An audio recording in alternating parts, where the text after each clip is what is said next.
The views expressed on the following program are not necessarily those of WPSL, but we've encouraged you all along to like and share them on social media and with all your friends and neighbors because if it's happening on the Treasure Coast, you'll probably hear about it on the Sue Ellen Sanders Show. In fact, here's your host right now, Sue Ellen Sanders. Welcome to the Sue Ellen Sanders Show, and there are a lot of things to do on the Treasure Coast at all times of year. But as we're entering into the busiest season of the year, the fall in the Treasure Coast, I wanted to check in with one of the oldest and definitely the largest community theater on the Treasure Coast. And Kaitlyn Johnson is the volunteer marketing person for the Barn Theater. And so we're going to find out about everything you might want to know, including what's happened so far, the history of the Barn, auditions, the future shows that the Barn is going to be doing the entire season. And really, the Barn Theater has like the next 3 years that are planned, don't they? We do. We try and get ahead of ourselves, and we try and have a good plan for seasons coming up. Most of the time, we try and keep that a little secret, but we can always give little spoilers here and there. Right. Especially, well, one thing that I've seen from my experiences going to Barn Productions over the years is that a lot of people who come and are on stage are people from as far away as Fort Lauderdale or West Palm Beach or Melbourne, not just from the Treasure Coast area. It's true. We have exceptional talent here on the Treasure Coast, and we love our community of artists. But we've grown quite a bit, and we are drawing talent from, like you said, far down south and heading up north to the Melbourne area. We're very proud of that, and we welcome anyone who's willing to make the drive to participate with us. So anyone can play. Everyone. Absolutely. And please do. Yeah, that's so great. Also, you have such a variety, a diverse stage opportunities and volunteers. You have people who are seniors who are very able volunteers, as well, and some of those volunteers have been around for many years, as well as kids who are on stage or training. Or I know one of the past shows earlier this year, the stage manager was a high school student. So there's a lot of opportunities for everybody. Give us a little bit of history about the Barn Theater and how it's gotten to be what it is today. Absolutely. Well, the Barn Theater is Martin County's first and longest running community theater. We're very proud to say that. We are in our 53rd season this year. And our building itself started as a greenhouse, a barn for cultivating roses. Yes, the floral industry. Yes, exactly, right? That's where it comes from. And it really was a community love effort. There was a group of players who were looking for a space to call their home. And the owner of that barn worked out an agreement with them that over a few years they could pay it off. Many volunteers from the community joined forces, renovated this barn to make it a theater, and it is still standing today. We are very proud of just how much history and community passion keeps those walls standing. 53 seasons of shows. There's so many shows that are out there, but I know that the staff and there's one full-time staff person, and everything else is run by volunteers, right? Yes, there's 3 people on Okay. payroll, 2 full-timers and myself. And then everyone is, it's a volunteer effort. We have an amazing board of directors who pitch in and serve many of the vital roles that are required to keep a community theater running. And then, of course, the passionate volunteers who come out and help with set construction, costume design, lighting. We have an amazing student internship program, and those high schoolers work harder than many professionals I've worked with in the years that I've been involved with production and theater. And we're very proud of the work that they turn out. We're very proud of that student internship program.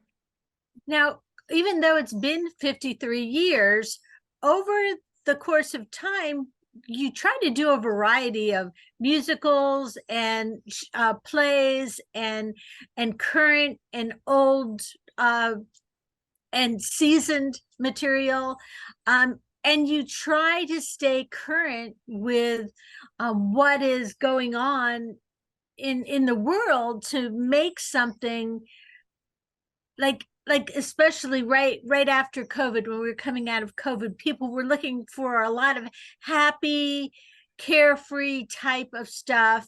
And it really, theater is the type of thing you don't have to be book smart to go and enjoy yourself. You don't have to be familiar with the show. You don't have to be familiar with the playwright or the music. But if you are, it's even more exciting for you to see how things turn out on stage. Absolutely. It's always nice to see the variety in our patrons who come out because, like you've said, some are huge fans of the material itself. They might say, oh my gosh, I saw Kinky Boots one time and I loved it. And I can't believe it's in my hometown and I'm going to come out and see it. And then you've got the other folks who are like, sounds fun. I'll check it out. And they leave with a newfound appreciation for that particular show. And luckily, we're fortunate enough to say that they keep on coming back and they trust us. The folks in this community do trust us to deliver a quality performance that they're going to enjoy. They do. And so the last few shows that you've had on stage, a variety of things. You had the last couple shows, Kinky Boots, as you mentioned, which was was a Broadway award winner, correct? It was, yes, and an incredible production. The cast, crew, everyone came together, and it was a huge endeavor, and I am so proud of everything that that group accomplished with that show. That was, and you had children that were part of the cast, a couple children who played the roles of the main characters when they were younger. And you also had people in the chorus who were, well, Sandy Hellstrom is an old friend of mine. I mean, long lasting friend of mine. And she's older than me. And we love Sandy. We know when Sandy's on stage, you're getting a good performance. That woman brings it.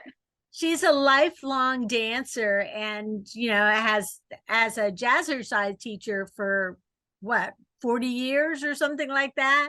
You would never know the woman is, I think she's just about 70. She's going to hate that I mentioned that, because no one can tell. You think that she's like in her 40s or 50s, and man, she could kick with the rest of them on stage. She is the awesome. Rest of them. She kicks better than some of these, young 20-somethings. She puts them to shame. She does. And before that, the show was The Wedding Singer, which was such a fun, exciting production, and something that was a little bit more modern. And there are a lot of people who may have their only familiarity with it was the movie, and so they were going in it with the movie, or they may not have known anything about it, but it's still such a cute story, such a fun, uplifting story. I think the bottom line, the whole season that I'm seeing from you all, is most of the tales of the stories are uplifting. Is that a pattern you see as well? I can't say whether that's a completely conscious decision. I think when selecting shows, our executive artistic director, our VP, our theatrical vice president, they really go with what they know our community, our audiences are going to enjoy and appreciate. But there's also consideration given to our acting pool, our talent pool. What are they interested in doing? What's going to serve their talents? What's going to highlight the type of talent that we have in our community?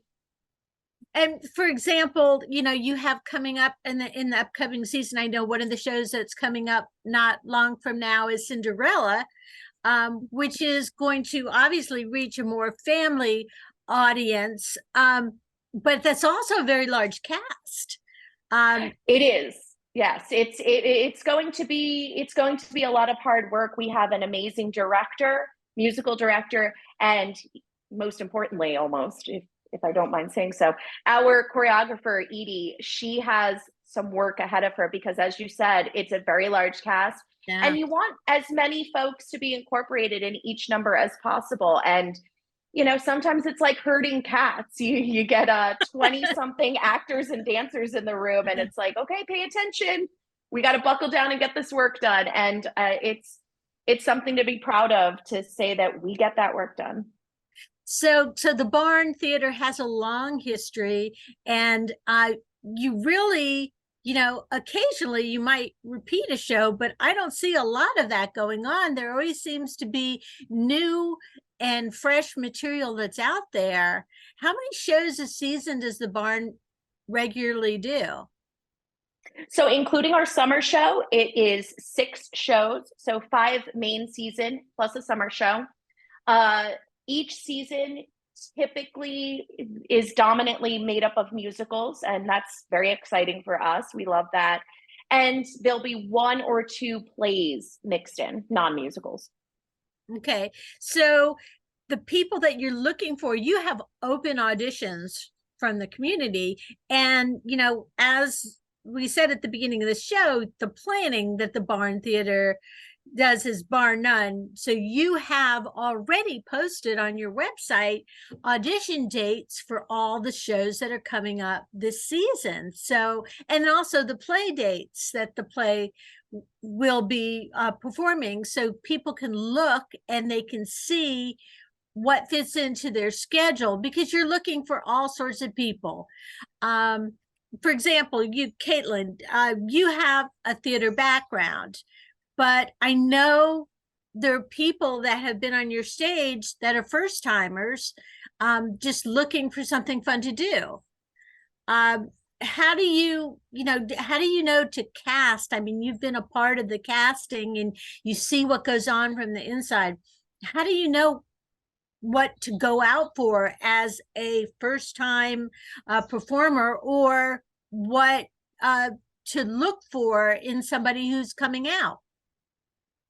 Excellent question. Thank you for that. Some people, some auditioners, their talents speak for themselves. They show up.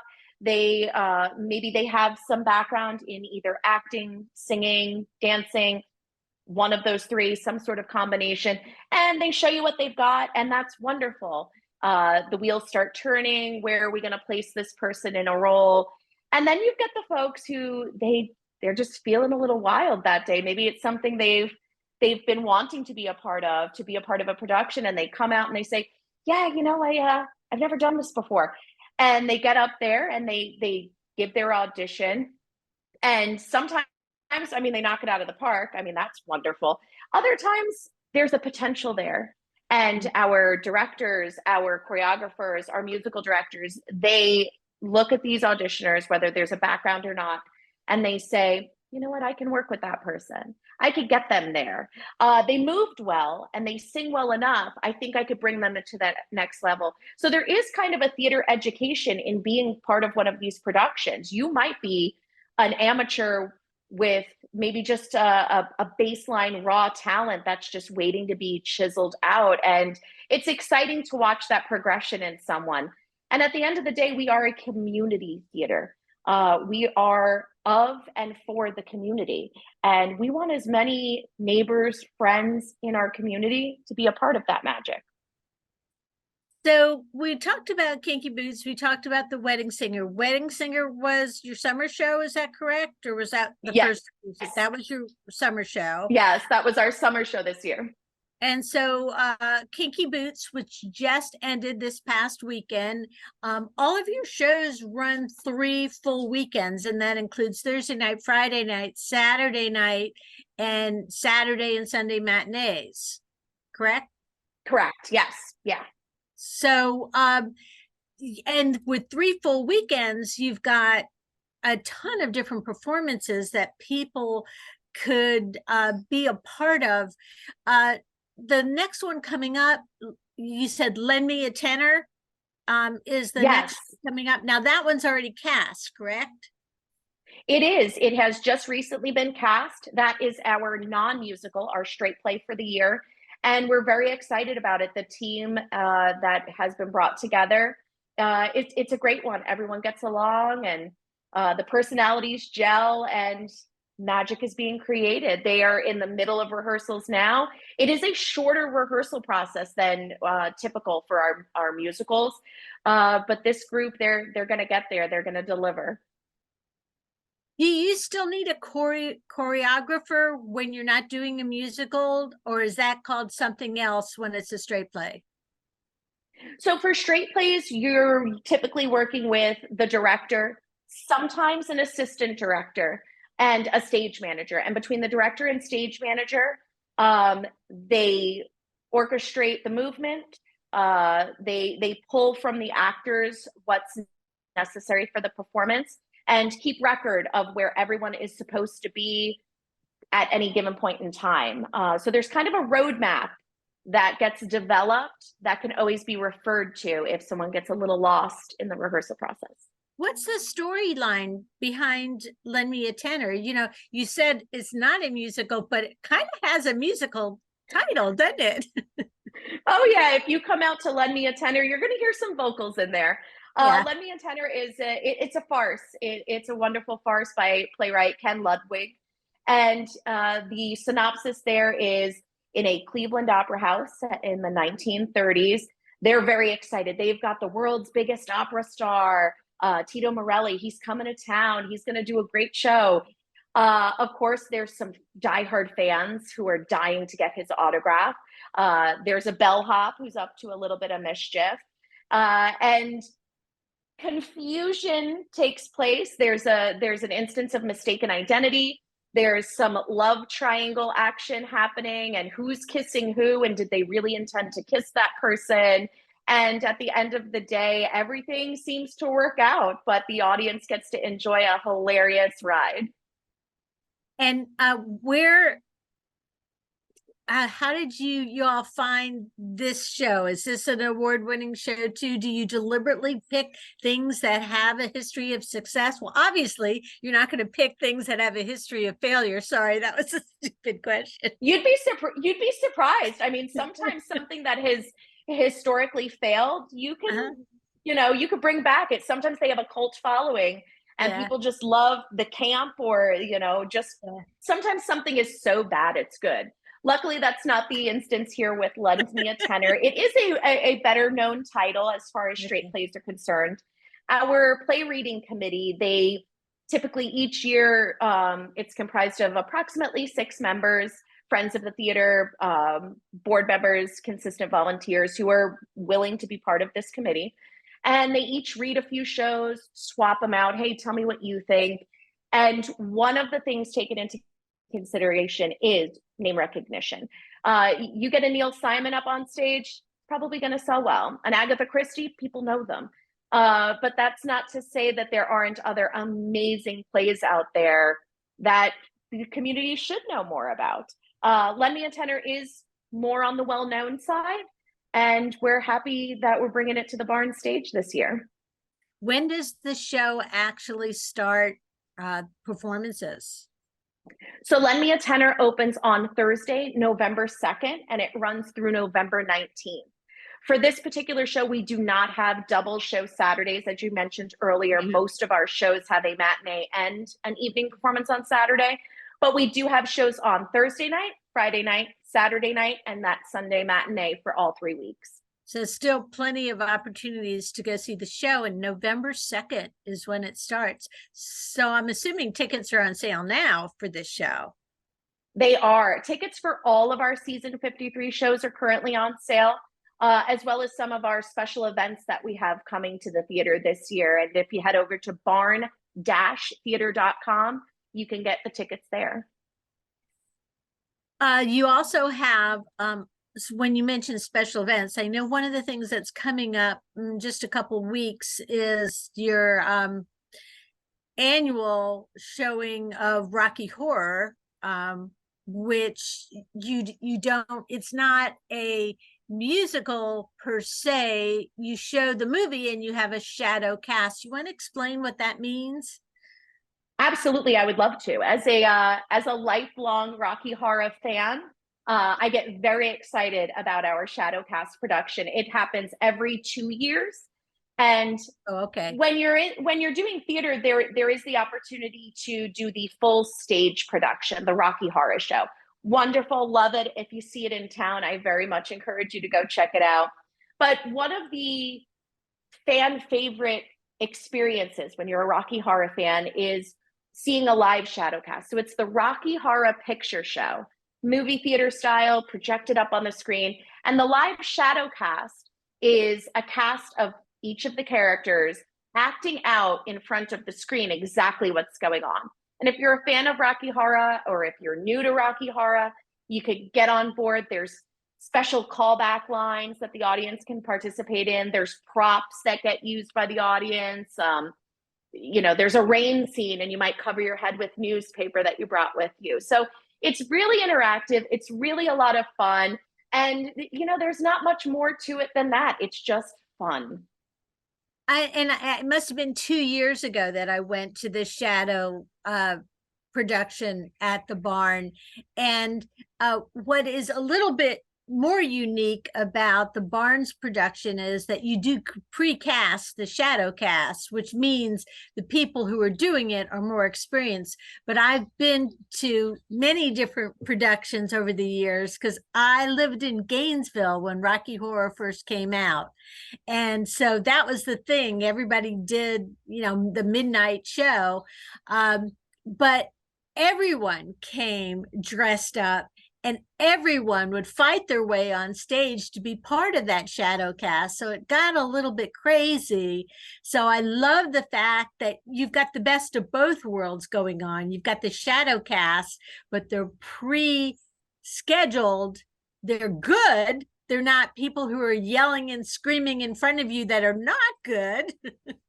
and then you've got the old-fashioned movie, which surprisingly the story has stayed pretty well over the years, because there's a lot of old things like that just don't age well. But that's still a lot of fun. It is. I think one thing that it can confidently be said about Rocky Horror is the fans, it's generational. There's new ones every day. I know from personal experience, my mom was a huge Rocky Horror fan.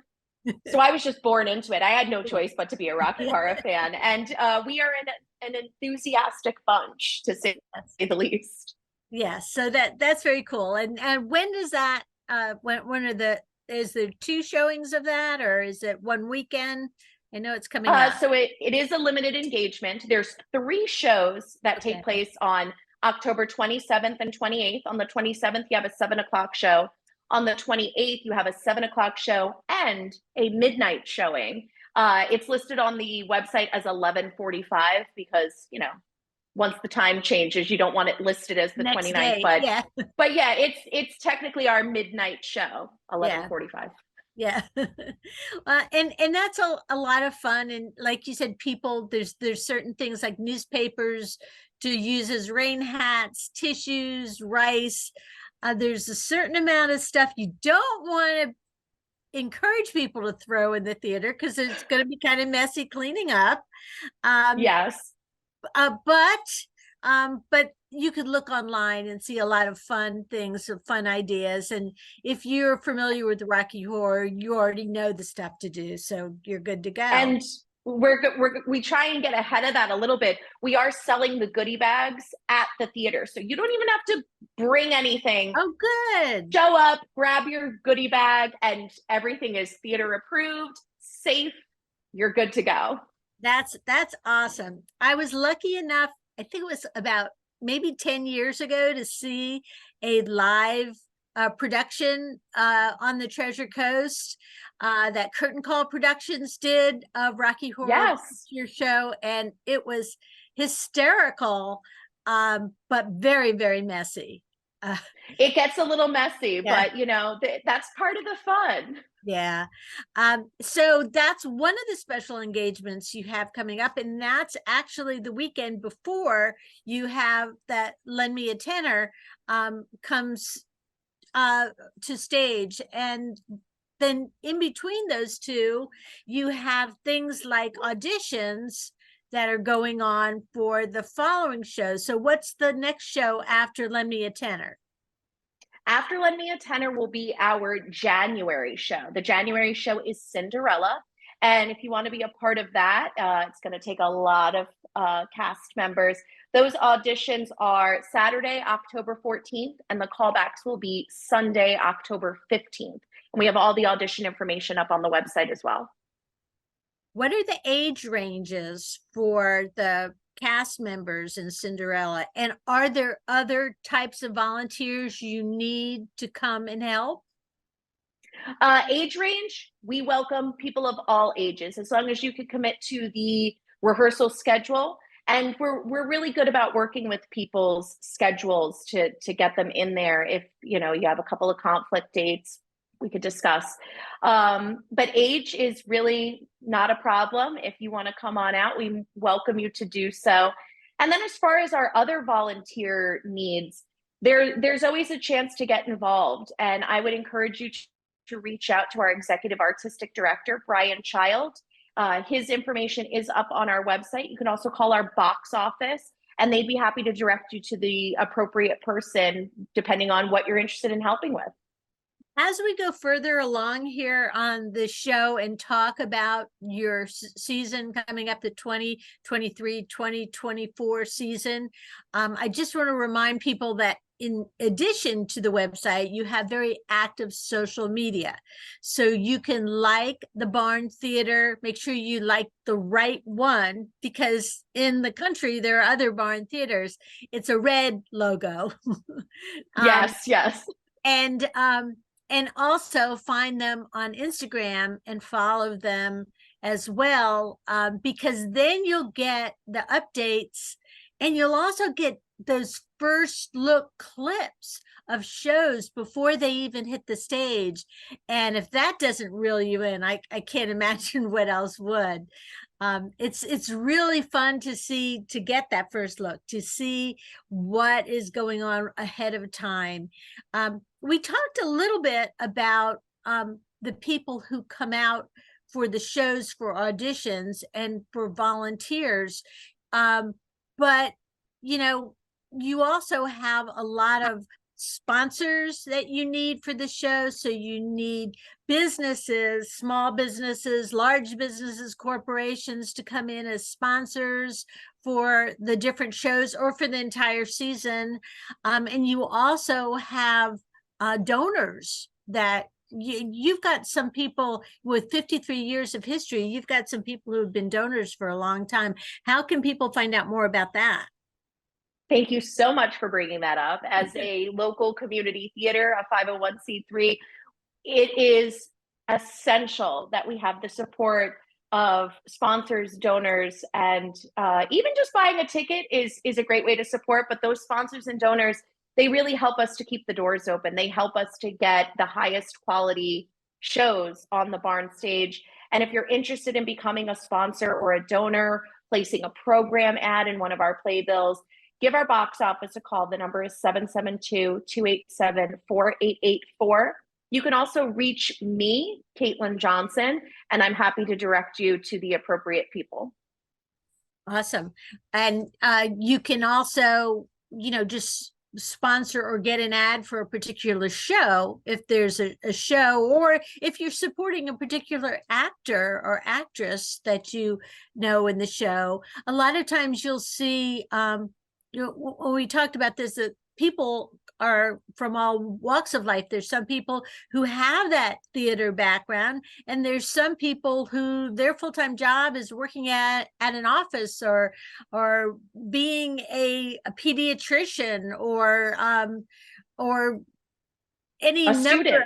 of, yes, or a student, any number of different things. And this may be their outlet, their dramatic outlet. And it's maybe something, they may still have 20 years of experience. They just haven't, they don't do it for their full-time job. They just do it for fun, which actually makes it more exciting for everybody. So that's the other thing that's really cool. And I've done, before I got married, I did a bunch of community theater in North Palm Beach. And then with the kids, there was no opportunity for a while to do theater. But you see a lot of people who are coming back out again as their kids maybe get a little bit older, and they have time to do something that they know is for themselves. And you get to meet a lot of people from different walks of life as part of the show. So that's part of the fun and the reward, I might say, of being a part of the cast. Your cast members do not get paid. They are not professional actors and actresses, but they do get a lot. Yeah, they get paid in applause, and they get paid in the relationships that they make through the community theater. What else would you say to someone who was thinking about coming out, say for Cinderella for the first time, and they hadn't come out yet? What should they be prepared for? Well, when you're coming out to a musical audition, there's three things that you're going to want to show to the production staff. First, song. Expect to sing. Usually it's 32 bars, and it doesn't have to be from the show. Just kind of something in a similar vibe to that show. Or if there's a song that you feel lends itself to showing what you're capable of, sing it. Bring it out and sing it. We offer Bluetooth connectability, so if you've got the song on your phone and you want to just plug that in and sing along, that's great. We also always have an accompanist playing the piano, so if you bring the sheet music, you're good to go. The other thing that we're going to want to see from you is dancing. Can you learn a simple combination? Can you move? Do you have the potential to move? And our choreographers usually take smaller groups and get them up on stage, maybe like 4, 5, or 6 at a time. Little combination, let's see what you got. And then once you've done the song and the dance, you may be asked to read from the show. You might be asked to read with a couple different people, see which combinations work. Who do you sound best? Who do you work off of better? So we're looking for the singing, the acting, and the dancing. Another thing that could ease a lot of people's anxieties, because I know from personal experience, when you're up on stage and the lights are already in your eyes, you sing no problem. You might be singing to a room full of people, no problem. But there's something about singing in front of just your peers. Pressure's on. I'm trying to sell myself. I'm trying to get this role. At the Barn Theater, your audition is private. So you're singing for the director, the choreographer, and the musical director. Occasionally, there'll be a volunteer helper who brings auditioners back and forth from the main room to the audition room, which can help a lot of people ease their anxieties. It helps them to really show what they're capable of. Mm-hmm. So the people who make the decision, do they do it like, do they have like numbers? Do they have a scale that they grade people on? And then the people who do the best move forward to the next night? Kind of. At the barn, we use a check plus system. So you're either a check plus, or a check minus. So for instance, if I come in and I'm auditioning song round, they might say, she's okay. We'll give her a check. She's pretty good. She's workable. I might get up there and knock it out of the park with my dancing. So maybe the choreographer gives me a check plus. And then when I come back around and I do the read, the line read, depending, you know, maybe I got another check or another check plus. Those things are taken into consideration. But I'll tell you, from being on that other side of the table, you could, you could not deliver your best in a particular area. And there's still a chance that you're going to get it, because those guys, the director, the choreographer, the musical director, they know what they're looking at. And maybe you were super nervous and you bombed, but they can spot it. They can see it. They can see that you're able to be worked with, and, anything can happen.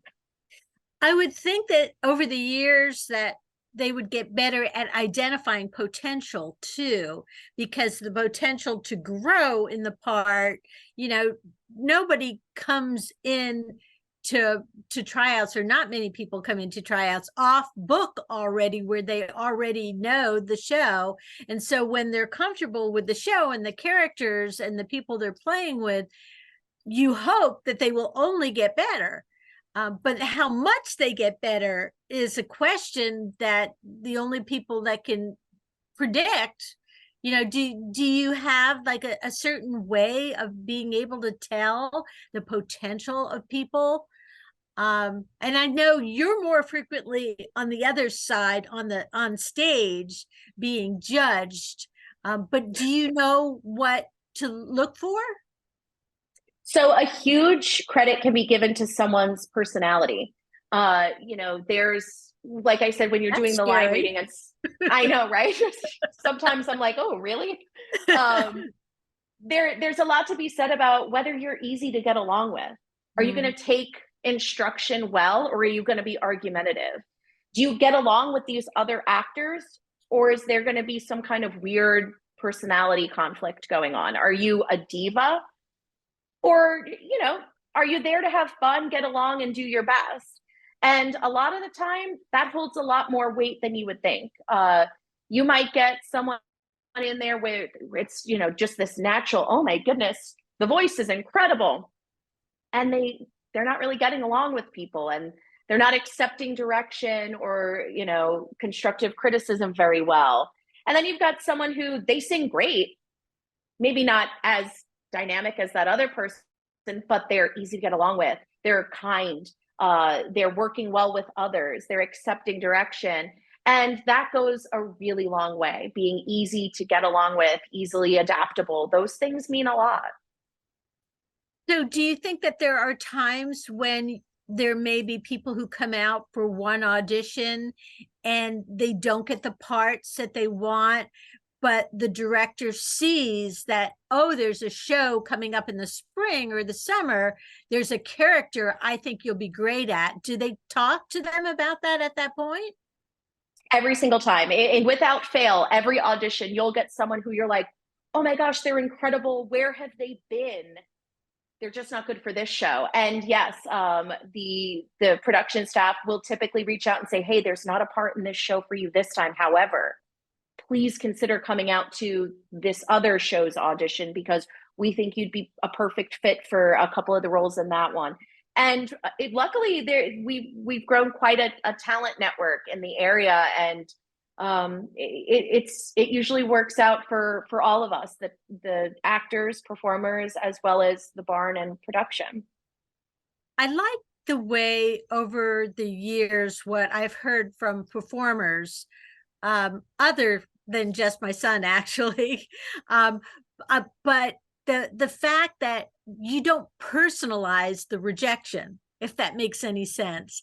It's not oh, you're too tall for this part, you're too small for this part, you're too blonde for this part. It's like, we've decided to go in another direction, so you don't feel, as the performer, bad about yourself. You just know the show is being cast in another direction that's without you, but there's still potential for future things. I'll bet that really keeps people coming back show after show to audition. Well, one thing that's really incredible is a lot of those no's for some of those reasons that you just mentioned. That's the God's honest truth. This is community theater, and we are made up of the community. So, a lot of the time, whether or not you got the role, it really is dependent on it. Just there was someone better for the role. I know from personal experience, I've been on stage where my stage husband was significantly shorter than me, which in a lot of casting situations, something like that would normally be taken into consideration, where stereotypically the man is taller than the woman, so we can't have that. But no, the person was right for the role. We were right for those roles, so we got those roles.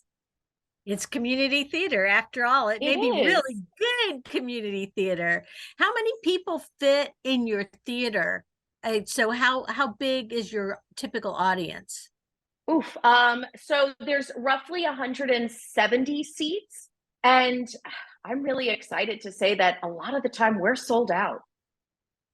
And sell out ahead of time too. So when we're telling you now to go online and to buy your tickets for Lend Me a Tenner or season tickets, you still have some season tickets available too for what's coming up the rest of the season.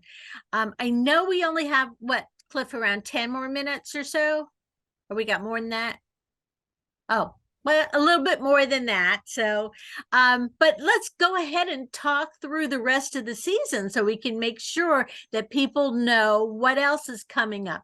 So Cinderella, the auditions for that are October 14th and 15th, correct?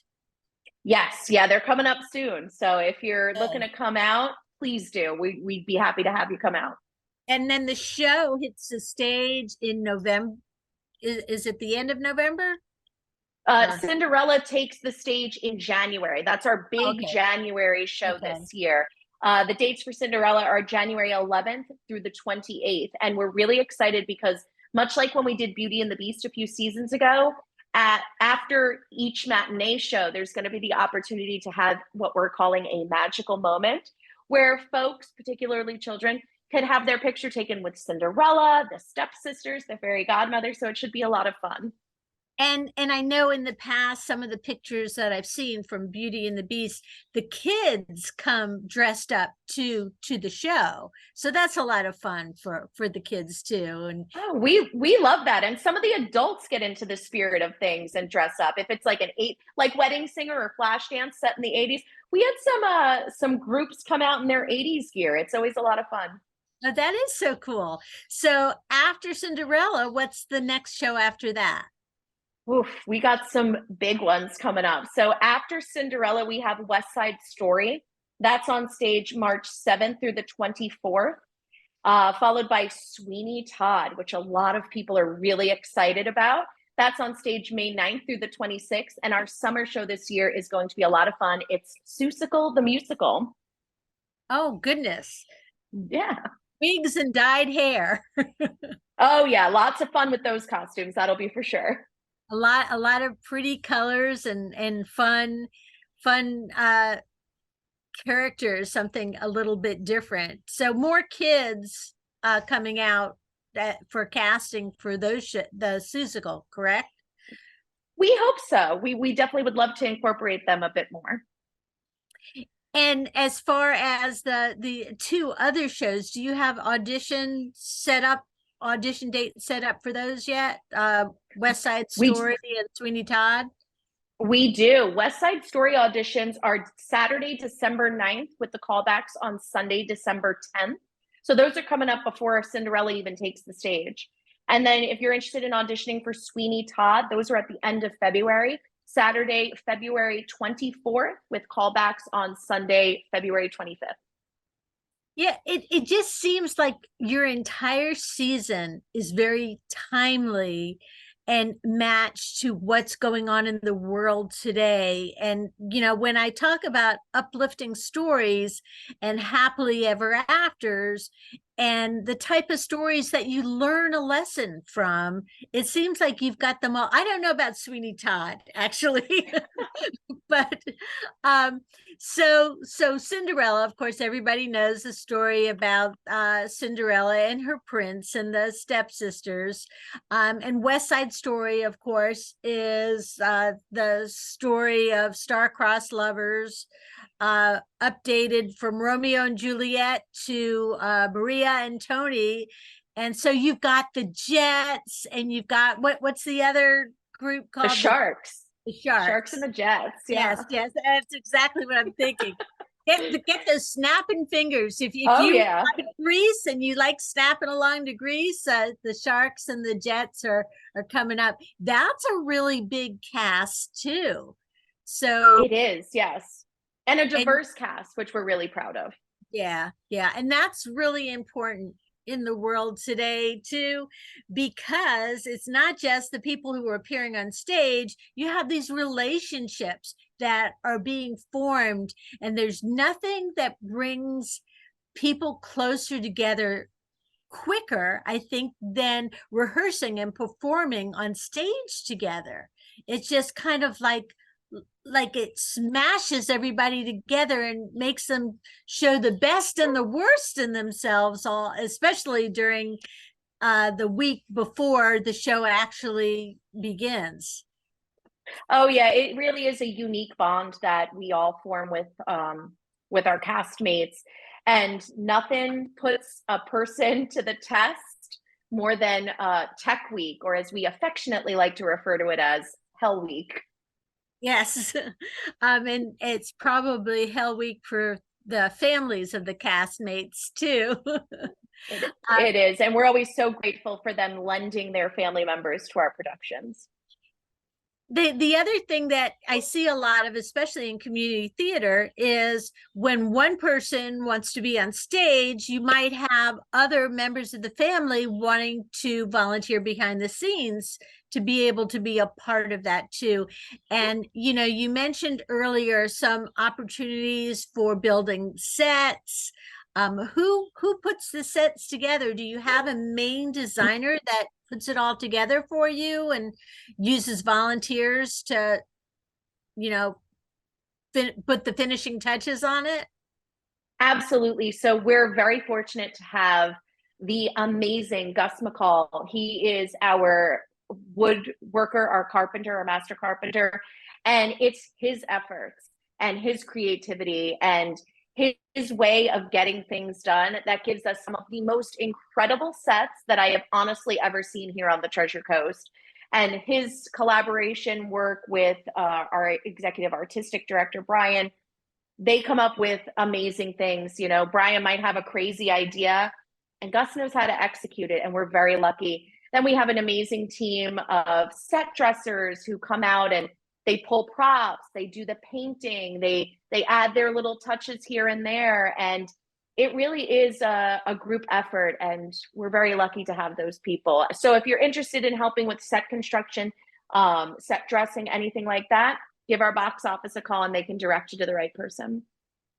So you repurpose the sets? Do you have a place where you store pieces of sets and then take them out and see how you repurpose them for something else? Because your backgrounds are also widely different.